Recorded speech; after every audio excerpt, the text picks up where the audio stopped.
Hey guys, Noob Zero here, and today I wanted to talk about Marvel vs. Capcom on PlayStation 1 and why I like it on that system more than I do the arcade. Of course, first what we're going to start with is I want to show you little differences between the two intros.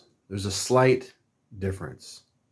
It's not major, but let's see if you can notice it. Anyway, let's get into that first. Capcom presents Marvel vs. Capcom. Capcom presents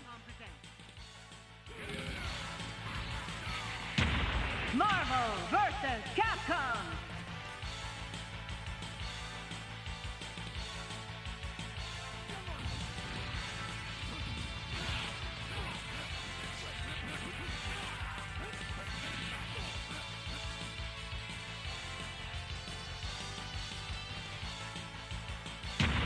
Marvel vs. Capcom.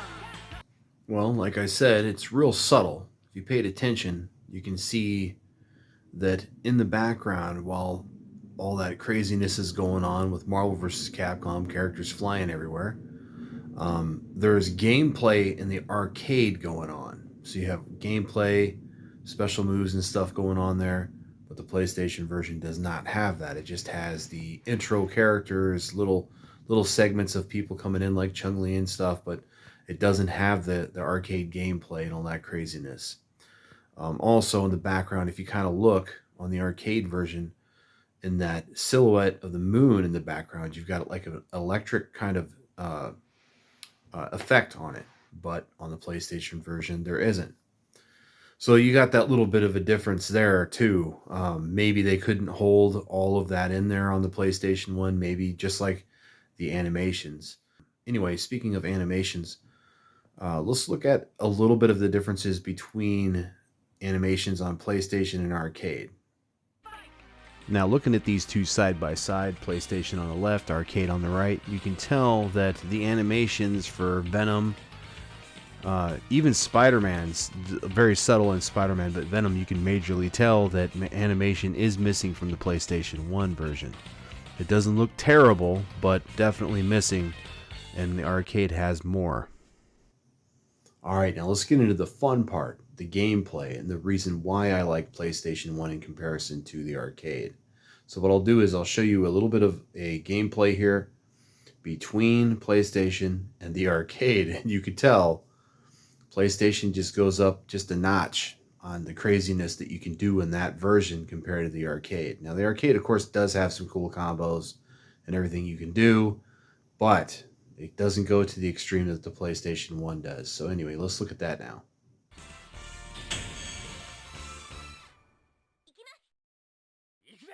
Ready. Fight.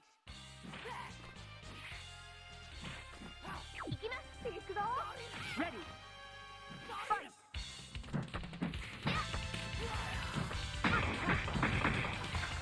Level 2. Good. Maximum level. Counter. Danger.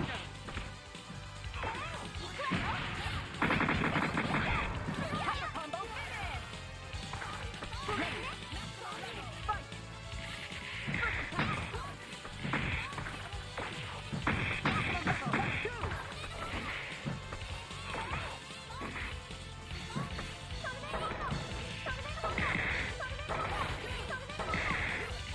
Maximum level. Level 2. Maximum level.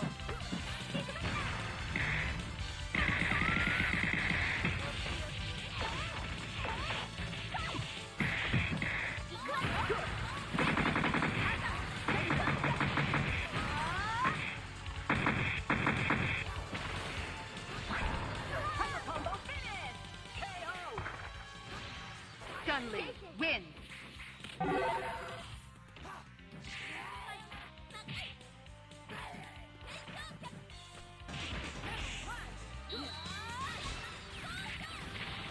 Crossover combination finish. KO.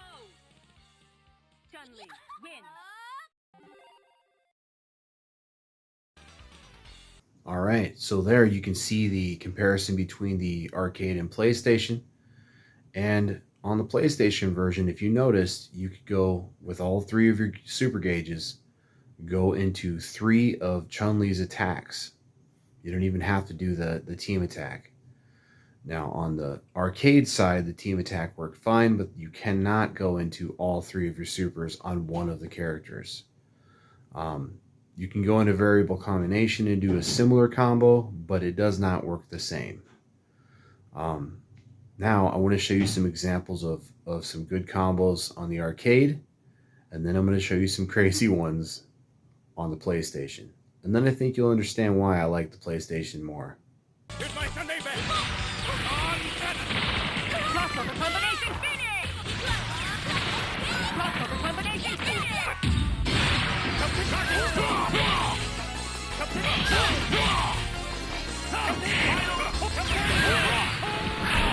Hyper combo finish! Crossover combination finish!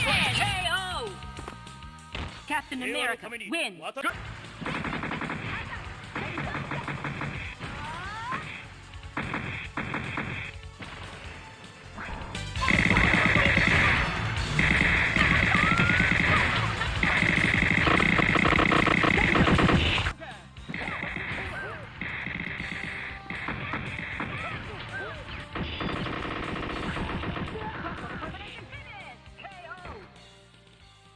Captain Commando wins! You can see between the arcade and PlayStation 1 there, the PlayStation 1 went crazy.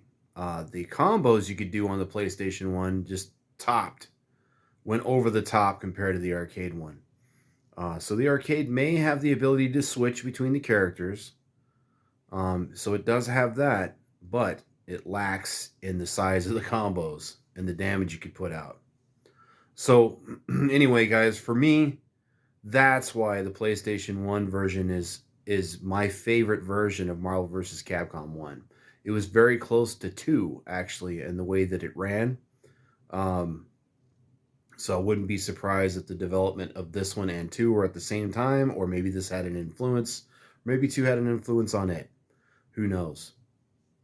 All I know is the PlayStation 1 version is my favorite because of those factors. Now, one of the major things that you could do in this too is either you could have an assist character and then do a variable combination with the assist character. The assist characters do not run out on the PlayStation version. They do on the arcade. On top of that, any of the alpha counters that you do on the arcade, you have to have at least 1 bar of energy, but on the PlayStation version, you do not. Now, if you're playing crossover mode, I think you do, but if you're playing the regular mode, you don't have to worry about having a combo gauge in order to do that alpha counter. Anyway, guys, that's all I got for you today. Till next time, I'll see you then. I'm Noob Zero and I'm out.